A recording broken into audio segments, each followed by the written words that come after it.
What's up, Meta Nerds? This video will be a complete breakdown of the Eta-2 or Jedi Interceptor, the replacement for the iconic Delta-7, looking at everything from its background, price, capabilities, and under the armor to see how it all worked. It is manufactured by Kuat Systems Engineering and is within the Delta line. The Aether Sprite or Delta-7 replaced the Delta-6, and funny enough, it is called the Sprite class. And while all these have Delta in the name, the Delta series contained the Alpha 3 or V-Wing and the Eta, basically all these more nimble craft. At a length of only 5.47 meters, or 18 feet 3 inches, it was more than a tall Wookiee shorter than a Delta-7, and around a quarter the ARC-170, while its width of 4.3 meters or 14 feet 1 inch made it only a bit wider than Jabba the Hutt. And its height with these tips of the wings extended is 2.5 meters or 8 feet 2 inches, making it a whole Jawa shorter than the AT-RT. The smaller size made it great in dogfights and did give it a great atmospheric speed of 1500 km per hour or 932 miles per hour, making it 240 km per hour faster than its predecessor, and 300 km per hour quicker than the TIE Fighter, whose major selling point was its response time. But like the TIE, it loses the shield generator, giving up a shield generator on a starfighter line while in the middle of the largest war since the time of the Sith Empire, while everything else from the ARC-170 to the Delta did have shields. Seemed like an insane choice to most Jedi, who made sure to voice their concerns with the Kuat design team. The Revenge of the Sith could have just expressed itself in asteroid fields or simple blaster weapons, and many Jedi feared that this was incredibly foolhardy. But that was before they actually got their hands on the Eta-2. Its 125 megalight speed, or how fast it goes through space, puts it tied for 5th place in the entire galaxy across all history, coming to an acceleration of 5200 G, which gives it faster acceleration than the TIE Defender. But to appreciate how insane the Discord missiles were, which were fired by the HMP droid gunship and deployed buzz droids, those are said to have an acceleration of over 10,000 G, which is why almost nothing could outrun them, and you had to hope for other support systems to remove the buzz droids, or try to outmaneuver and lose them. It had no onboard hyperdrive system, which also saves on weight and cost, and is true for all the Delta series ships and even the V-19 turret. But these hyperdrive docking rings are Class 1 rated, which is the fastest way to travel through hyperspace without custom one-off ships like Slave 1. But with that, let's go under the armor plating and see where everything was. Starting at the rear, we get a pair of ion engines, fed by this high-power reactor which is being fed to gas via these tubes, with the heat exchanger right up here.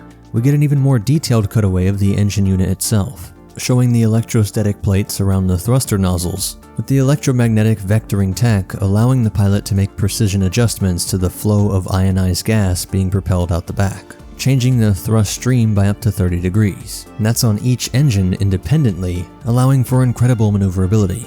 It is inside this chamber that ionization happens, creating the stream of mostly invisible to the blue color we see that contains these ionized particles being ejected at near light speeds. These are the repulsor lifts, which are the lightest and most simplest out there. It's just to get this thing off the ground, while right in the middle we see the stern landing pad. Moving forward, we get the acceleration compensators, which are often overlooked, but these are like repulsors in the sense that they also manipulated gravity, but in this case to compensate for the intense accelerations that starships underwent during high-speed maneuvers, thus preventing their occupants from being killed by excessive G-forces. Off to the right, we get the starboard power cell, but there are many of these spread across the ship, some dedicated to crucial systems. Moving back up, we see these cylinders, which are the life support systems, containing oxygen in the case the ship is stranded in space or on a non-Type 1 breathable atmosphere planet.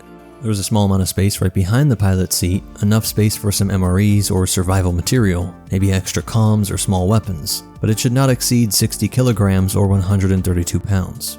The cockpit itself may look crammed, but it is more accurate to say it's form-fitting, as there was no extra space but also not described as uncomfortable, with excellent soft touches in crucial areas, with padding on the seat, armrests, and they even thought about your knees banging around while pulling off high-speed maneuvers. There is a joystick here in each hand, and the data screen on either side providing a wide array of data from enemy ships, the status of the Eta-2, environmental scans, and text updates from command or the astromech unit.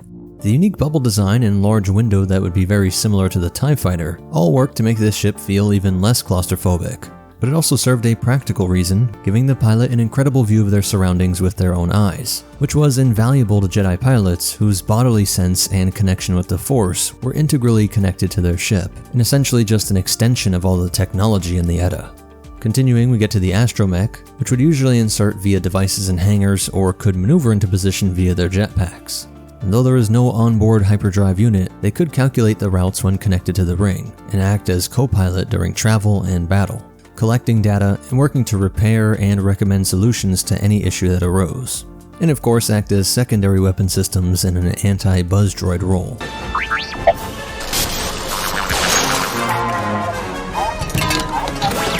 Moving forward, we see the primary laser cannons in the middle and the secondary ion cannons on the sides. Though in a rare modification, these would be swapped out for concussion missile launchers, carrying a max of 2 missiles on each side.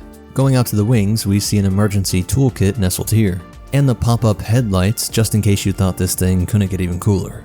Backup emergency capacitors are over here, while the S-foil wings open up to provide more stability in atmosphere, and shed heat via these radiator surfaces. Making sure to open these when you expected to lay heavy on the guns and push the engine, so that's why you always see them opening up before combat. Set his foils in the tech position.